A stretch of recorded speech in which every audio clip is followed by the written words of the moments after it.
தமிழ்நாடு கல்வித்துறை அமைச்சர் அன்பில் மகேஷ் இதுவரை 234 அரசு பள்ளிகளில் ஆய்வு செய்திருக்கிறார் என்று முதல்வர் பெருமையாக பேசியிருந்தார். ஆனால் அரசு பள்ளிகளில் நடக்கும் சம்பவங்கள் ஒவ்வொன்றையும் பார்த்தால் அரசு பள்ளியின் லட்சணம் இதுதானா என்று காட்டுகிறது. பள்ளி மேல்கூரை இடிந்து விழுகுது, மழை நேரங்களில் கட்டிடங்கள் இடிந்து விழுகிறது, பள்ளி குழந்தைகளை வேலை பார்க்க சொல்வது என்று அடுக்கிக் கொண்டே போகலாம். அதிலும் முக்கியமாக அரசு பள்ளிகளில் சத்துணவில் பள்ளி விழுந்த உணவை சாப்பிட்டு பல குழந்தைகள் பாதிக்கப்பட்டு இருக்கின்றன. ஆனால் இதையெல்லாம் கண்டு கொள்ளாத முதல்வரும் பள்ளி கல்வித்துறை அன்பில் மகேஷ் எல்லா பள்ளிகளையும் ஆய்வு செய்து இருக்கிறோம் என்று பெருமையாக பேசி வருகிறார். தற்போது இதை பற்றிய ஒரு வீடியோ பிஜேபி தமிழ்நாடு பக்கத்தில் படுவைரலாகி வருகிறது.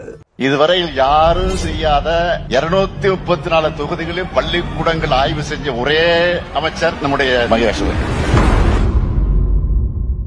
கோவை கவுண்டம்பாளையம் மாநகராட்சி பள்ளியில் மதிய உணவு சாப்பிட்ட குழந்தைகளுக்கு திடீரென வாந்தி மயக்கம் ஏற்பட்ட நிலையில் கள்ளக்குறிச்சி மாவட்டம் கடுவனூர் அரசு பள்ளியில் பள்ளி விழுந்த உணவை சாப்பிட்ட மாணவர்களுக்கு வாந்தி மயக்கம் ஏற்பட்டுள்ளது. தருமபுரி மாவட்டம் பாலக்கோடு அருகே அரசு பள்ளியில் மதிய உணவு சாப்பிட்ட 18 மாணவ மாணவிகளுக்கு வாந்தி மயக்கம் ஏற்பட்ட நிலையில் பாப்பிரெட்டிப்பட்டி அருகே அரசு பள்ளியில் காலை உணவு சாப்பிட்ட மாணவர்களுக்கு வாந்தி மயக்கம் ஏற்பட்டதால் நீலகிரி மாவட்டம் அரசு உண்டு உறைவிட பள்ளியில் காலை உணவருந்திய 30க்கும் மேற்பட்ட மாணவர்களுக்கு வாந்தி மயக்கம் ஏற்பட்டுள்ளது. ஓசூர் அருகே காட்டுநாயக்கன்தொட்டி கிராமத்தில் உள்ள அரசு உயர்நிலைப் பள்ளியில் பள்ளி விழுந்த உணவை சாப்பிட்ட 22 மாணவ மாணவிகள் தரமற்ற மதிய உணவை வழங்கி எளிய பிள்ளைகள் உயிரோடு விளையாடிய திமுக ஆட்சியை அகற்றிடுவோம்.